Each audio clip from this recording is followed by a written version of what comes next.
What is up, guys? It is your Corona Solar Airblade bringing you guys the WWE Raw review for March 7th. Tonight's show was from Chicago, Illinois at the Allstate Arena. Before the video starts, please slash that like button down below for your Corona Airblade.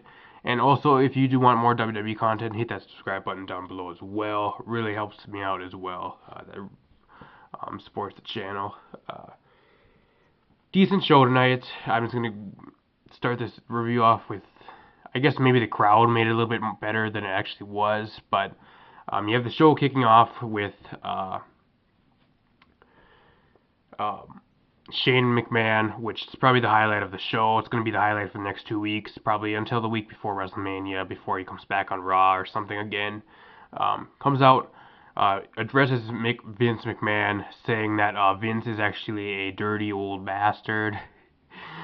He talks about how the company's going into the ground under Vince McMahon, that he's not listening to the fans, he's not doing stuff like that. 100% true, 100% nice segment tonight. Vince McMahon came out, nice promo by both guys as well. Shows a picture of him going actually to his first event.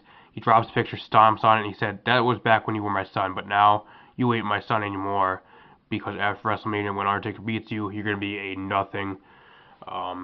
Great promo, probably the highlight of the night. It's probably going to be the highlight for Shane McMahon in the next 2 weeks again, until probably before WrestleMania, before he comes out and cuts one last promo before the match. Probably, that's what I'm assuming.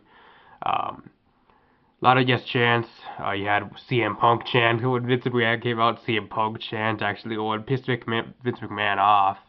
A lot of different things. Very, very good promo between both guys. Went for about 20 minutes. You got going to commercial. You come back from commercial break. You have Kevin Owens going against Neville. Goes for around about 10 minutes. Kevin Owens completely wants to beat the shit out of Neville. What do you see out of nowhere? Sami Zayn comes down to the ring and actually starts beating the shit out of Kevin Owens. And there's a stare down in the middle of the ring. So I'm pretty sure they're building towards Sami Zayn versus Kevin Owens for the IC title at WrestleMania. Wouldn't mind if they threw Neville in there as well. Neville and triple threat. I wouldn't mind that. Not quite sure what Neville's going to be doing for WrestleMania. Maybe in the Andre Battle Royal, which means absolutely nothing. But looks like Sami Zayn versus Kevin Owens at WrestleMania is going to be a thing. Sami Zayn back up to the main roster. I'm assuming he's probably going to be moving up after WrestleMania, because he does have one more match down in NXT with Shinsuke Nakamura at NXT Dallas. So after that, it was actually what was it? I'm pretty sure there was a meaningless match after it. I think you got a promo cut behind stage with Dolph Ziggler telling Stephanie McMahon that he was the person that took out the Authority single-handedly at Survivor Series 2 years ago, which nobody gives a shit, to be honest. Stephanie McMahon puts him into a 3-on-1 match versus the League of Scrubs. Then you have League of Scrubs going against Dolph Ziggler. Match only lasts around about 5 minutes. Dolph Ziggler actually eliminates Wade Barrett. Surprisingly, Wade Barrett's wrestling for once. He hasn't wrestled for like a whole year, I'm assuming. He's just been with the League of Nations there. He gets eliminated. He gets immediately eliminated afterward by Sheamus anyways. So what was really the point of eliminating Wade Barrett when you're just going to be eliminating him like 10 seconds afterwards anyways? Not quite sure.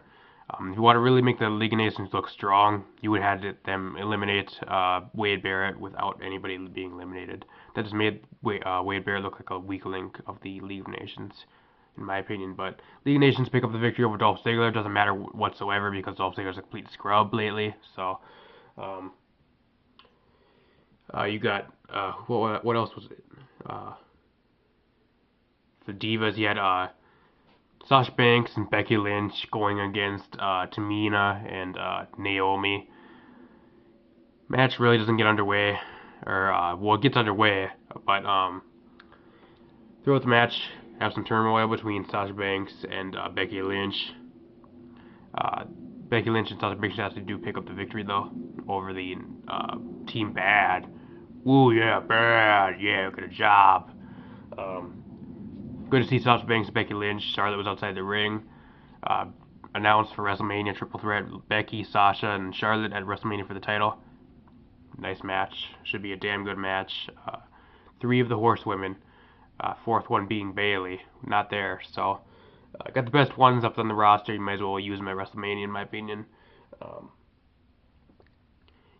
a lot of these matches are gonna be out of the order, guys. I might apologize. A lot of them are out of order, but um, you have what was it?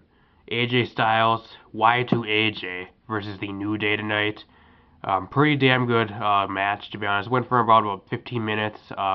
Damn good match. Chris Jericho can really work even when he's in the tag team. Um, Pre-match, towards the end of the match, shit starts breaking down. AJ Styles gets knocked outside the ring.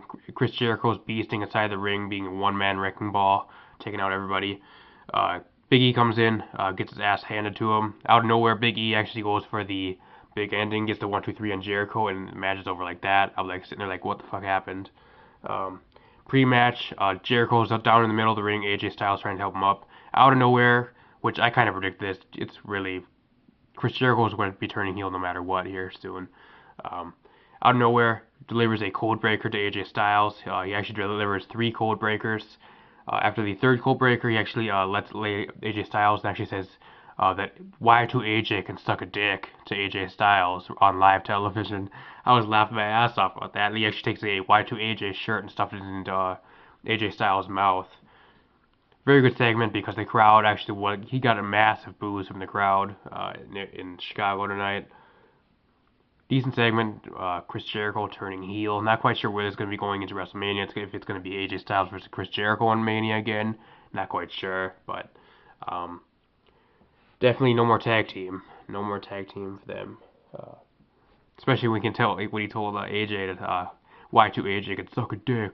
Hey AJ, Y2AJ could suck a fucking dick. And he walks out. Completely laughed my ass off at that. Gets a complete amount of booze. So, then tomorrow or on SmackDown, supposed to be explaining why he did it. There was a little bit of segment behind stage afterwards that he's saying everybody's cheering for AJ, nobody gives a shit about Chris Jericho. That's the reason why he did it, but he's gonna explain it more on SmackDown. So, gonna have to tune in for that, I guess, if you want to see that. You got Royd back versus the Social Outcasts, Curtis Axel. Meanwhile, before the match, he actually cuts a promo with Kalisto. Not quite sure if they're building Royd back versus Kalisto at WrestleMania. I hope to God they ain't. He actually tells Kalisto to leave the Lucha Dragons and be by himself to accomplish a lot more as the champion. Don't care. Goldberg 2.0 comes on the ring, beats the shit out of Curtis Axel, wins and walks out. Let me guess, next week on Raw he's going to be going against either Bo Dallas or Heath Slater and completely annihilating their ass, right? These meaningless wins over the Social Outcasts, really? You're going to build Ryback off the Social Outcasts now? Ryback's a complete piece of shit, in my opinion. Goldberg 2.0, he actually was getting Goldberg chants from the crowd as well. So that's what this goes to show to you. How people give a shit about him in Chicago tonight. Other than that, though, I don't know what else meant. There was a meaningless match between Brie Bella and Summer Rae, which did absolutely nothing for the show. It was basically built off Total Divas. Didn't watch the match. I don't give a shit about the match whatsoever. So if you guys do want to know about the match, don't even bother asking me because I did not watch it. Complete waste of 10 minutes of your time, so don't even bother. What else? I don't know, I might be forgetting something, but I do apologize, guys. I'm just going to go right to the main event because it was Dean Ambrose versus Bray Wyatt. Bray Wyatt cuts a promo saying that he's going to take out Dean Ambrose tonight and he's going to go on to WWE Roadblock, which is actually this Saturday, a live event on the network. He's actually going to be going against Brock Lesnar at that live event. It's not a pay-per-view, but it's going to be 3 hours like a pay-per-view, but it's going to be still considered a live event. Going to be going against Brock, so he's actually going to take out Ambrose tonight. The match it's a pretty damn good match, very physical between both guys. It goes for around about 15 minutes. Around the 15-minute mark, you actually get the Wyatt family actually come down to the ring. Ends in a DQ, beat the shit out of Ambrose, leave Ambrose in the ring. Bray Wyatt actually delivers the Sister Abigail to Ambrose. Then you actually hear Triple H come down to the ring. Triple H comes down to the ring. And there's something really shocking here. Bray Wyatt actually staring down Triple H in the ring and actually pointing at his title and actually walking out. So Bray Wyatt maybe trying to get himself into the title hunt, maybe after Mania or something. So I wouldn't mind seeing Bray Wyatt. He's way deserving of a title shot in my opinion. He's been working his ass off. He hasn't been getting anywhere. He's probably the one of the most built up guys on the roster. Um, he plays his character like goddamn good. Uh, he definitely is worthy for the WWE World Heavyweight Championship title shot. Definitely worth a run with it in 2016 as well, which I think we'll be seeing hopefully if they actually have a pair of brains in the creative section. But uh, got Ambrose laying in the middle of the ring. Triple H coming down taking advantage after the stare down with Bray Wyatt. Um, Triple H is going to go actually move some furniture outside the ring, actually clear off the announce table, comes back to the ring, actually gets hit with the dirty deeds, and you have the show going off the air with Dean Ambrose holding up the title. So maybe they'll do a title exchange. Maybe Ambrose will pick up the title at WWE Roadblock. I'm calling it a cock block because it's not really necessary. But um, no Roman Reigns on the show tonight because they know Roman Reigns would have got booed out of the complete building. That's why Roman Reigns was not on the show tonight. They're still selling that injury, even though we know he's completely 100% right now. They just didn't put him on the show because they know he's going to be getting booed out of the building, and that's why he was not there. So, where's Roman Reigns? Roman Reigns nowhere to be found, and he has a match in 3 weeks at WrestleMania. Good build, guys. Good build. You have Dean Ambrose doing absolutely everything. Dean Ambrose being treated as the Daniel Bryan 2.0 now instead of Reigns because Reigns apparently out with an injury. Yeah, bullshit. But um, hopefully they do give the title to Ambrose, goes into WrestleMania, turns Roman Reigns heel. That's all you can really ask for at this point. But other than that, hopefully you guys did make it this far. If you guys do have your own opinions as well, please feel free to drop them in the comments down below. Gonna be back next week with another Raw review. Hopefully, I have some other stuff going up. Maybe this week if I have time to get some up. I've been very, very busy lately. That's why there's only been Raw reviews going up on the channel. That's really why, because I've been really busy with the main channel and the a lot of IRL lately. And I was sick over the weekend and stuff. So, that being said, though, hopefully you guys enjoy. Please slash that like button down below for your Corona's Airblade and hit that subscribe button as well for more WWE content and stuff like that and anime content. See you guys next time. Peace.